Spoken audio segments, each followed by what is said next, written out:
Bienvenue pour cette petite séance anti-stress. Aujourd'hui, on va faire un micro recette mentale. Et si tu as un bloc de yoga, c'est une brique de yoga, ou même si tu as une serviette ou un pull que tu peux rouler en boule, ce sera encore mieux. Si tu n'en as pas, tu peux être juste allongé à plat au sol, il n'y a pas de souci.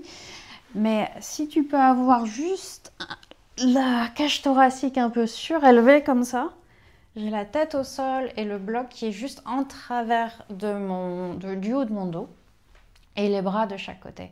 Et ça permet d'ouvrir un peu la cage thoracique, ce qui fait toujours du bien, surtout si tu es stressé, il y a moyen que tu aies passé pas mal de temps sur ton laptop ou sur ton ordinateur à ton bureau. Donc ça va faire du bien de laisser les épaules tomber près du sol.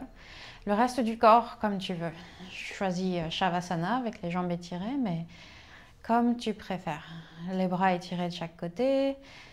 Et tu peux fermer les yeux si tu es à l'aise ici. On va prendre une grande inspiration et on va faire gonfler la poitrine. Si elle est surélevée, ça va te permettre de le sentir encore plus. Et on expire lentement.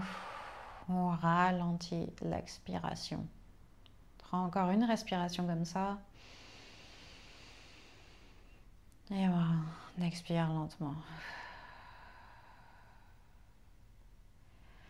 Et on va juste scanner le corps. On observe simplement les sensations à travers le corps, peut-être celles les plus évidentes au début. Tu peux sentir la texture du sol sous ta peau, la température de l'air, peut-être la pression du bloc que tu as sous toi si tu en as un, le poids du crâne sur le sol.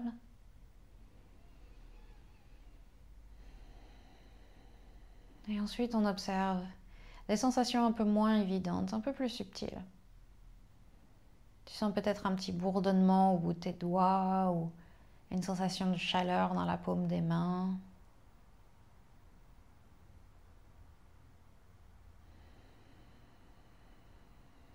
Tu sens peut-être les mouvements créés par la respiration. Et le challenge ici, ça va être de suivre les mouvements créés par la respiration, de voir jusqu'où tu arrives à les ressentir. Souvent, c'est assez évident de ressentir la respiration au niveau du nez, de la gorge, de la poitrine. Est-ce que tu arrives à les sentir dans ton ventre? Est-ce que tu arrives à la ressentir dans tes bras?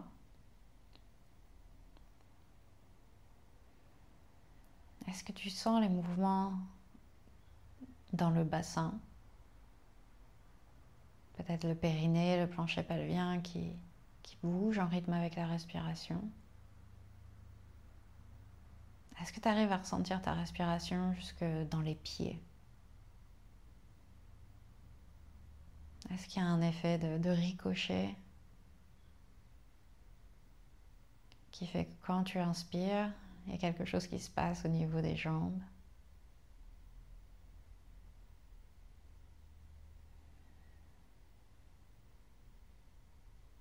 Tu peux prendre une dernière respiration comme ça. Et expire. Si tu veux rester ici plus longtemps, je t'encourage chaudement à le faire. Mais sinon, tu peux commencer à rouler les poignets et les chevilles. Tu peux ramener les jambes vers toi. Et on va basculer sur le côté, se redresser, retrouver une position assise. Et prends un moment tout court pour apprécier la différence avec ton état il y a quelques minutes. Voir s'il y a quelque chose qui a changé. Si tu te sens un peu plus calme, un peu plus présent ou présente. J'espère que ça t'a été utile. N'hésite pas à aller voir les autres séries, les autres vidéos de cette série ou même les autres vidéos sur ma chaîne. Il y en a plein, j'en sors une par semaine. J'espère que ça t'a fait du bien à nouveau et que tu reviendras très bientôt. Ciao!